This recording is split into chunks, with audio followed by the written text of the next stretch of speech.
নমস্কার, ঋষিমম ব্লগে সবাইকে স্বাগত জানাই। তো সন্ধেবেলা চলে গেছিলাম একটু মিও আমরিতে একটু কেক নেব। তো দেখো এই চকলেট কেকটা নিয়েছিলাম আর একটু চাউমিন অর্ডার করেছিলাম। তো ঋষি একটুখানি ও ঘুরছে আর খাচ্ছে, কারণ একটা কাকার সঙ্গে দেখা হয়েছিল, ওই কাকাই এই ড্রিঙ্কসটা কিনে দিয়েছিল আমুলের। তো ও খাচ্ছিল। আর দেখো এইটা হচ্ছে চিকেন উইংস। তো চিকেন উইংস নিয়ে চলে এসেছিলো সন্ধেবেলা। তো দেখো পুদিনা পাতার চাটনি আর একটা ঝালঝাল চাটনি আর মিষ্টি চাটনি। তো দুটো কিন্তু বেশ ভালো লাগছিলো খেতে।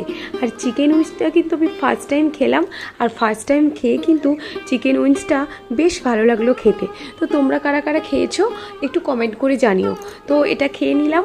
আর তারপরে হচ্ছে ঋষিও ওদিকে খাচ্ছিল, বদমাইশি করছিল। তো দেখো এটা ফার্স্ট টাইম খেলাম, তো আমার বেশ ভালোই লাগলো খেতে। তো হচ্ছে গরম গরম অ্যাকচুয়ালি এগুলো খেলে বেশ ভালো লাগে, আর ঠান্ডা হয়ে গেলে খেলে কিন্তু আমার একদমই ভালো লাগে না। আর সব কিছু খাবার কিন্তু আমি একটু গরম গরমই খাই। আর দেখো ঋষি ওদিকে খাচ্ছিল। ঋষি ভাবছে যে এটা ওর দিদুন করেছে, কারণ বলছে দিদুন রেসিপিটা দারুণ ছিল। তো ও হচ্ছে জানে না যে এটা কিনে আনা হয়েছে। তো ও খুব মজা করে খাচ্ছিল, চিকেনের যেহেতু হাড় রয়েছে তো তাই। আর এই দেখো যে বললাম না চকলেট কেক নেব, এই যে চকলেট কেকটা নিয়েছি, এটা হচ্ছে আমার মায়ের জন্য। দেখো যে মা লিখে এনেছি ওটাই ঘেঁটে দিয়েছে ঋষি। ওটা মানে টোটোর উপর গাড়ির উপরে ওরকম ব্যাগটা ছিল, ব্যাগের উপরও চাপ দিয়ে বসতে ওই জায়গাটাই ও পুরো ঘেঁটে দিয়েছে।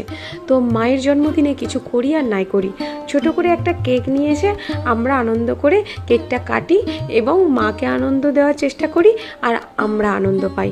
কারণ মা আমাদের ছোট থেকে অনেক কিছু আমাদের জন্য করেছে, তো মায়ের জন্য এইটুকু আনন্দ তো দিতেই পারি আমরা, তাই না? তো দেখো ওখানে কিন্তু ঋষি, আমি আরও সবাই ছিল। তো আমি আর ঋষি ক্যামেরায় হয়েছি, তো আরও সব ক্যামেরার পিছনেই বসেছিল। তো ওখানে ঋষি আগেটাগেই তার দিদুনের হাত ধরে কিন্তু কেকটা কেটে নিচ্ছে, কারণ ওর বড্ড তাড়া, ও কখন কেকটা খাবে এই আর কি। তো ওখানে দেখো কেকটা কেটে নিলাম। আর মায়ের কিন্তু চকলেট কেক খুব ফেভারিট, তার জন্য চকলেট কেকটা নিয়ে গেছিলাম। আর ঋষি খাবে বলছিল, মা কিন্তু নোংরা হাতে কাউকেই খেতে দেয় না, তাই হচ্ছে মা বারবার বারণ করছিল আগে হাত ধোও তারপরে খাবে। আর এই দেখো রাতেরবেলা ডিনার হিসেবে, যেহেতু মায়ের জন্মদিন ছিল, মাকে কোনো কিছু ঝামেলা করতে দিলাম না কষ্ট করে, তার জন্য হচ্ছে চাউমিন নিয়ে চলে গেছিলাম 4টে।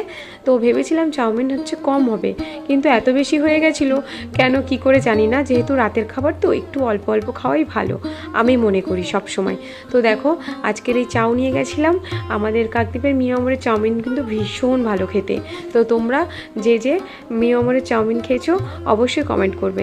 তো হচ্ছে দেখো এখানে কিন্তু আমি তাড়াতাড়ি খেয়ে নিচ্ছিলাম, কারণ গরম গরম খাবার আমি কখনোই মিস করি না, আর ঠান্ডা হয়ে গেলে আমি খাবারটা ছুঁয়েও দেখি না। তার জন্য সবাই গল্প করছে আর আমি খেয়ে নিচ্ছিলাম, কারণ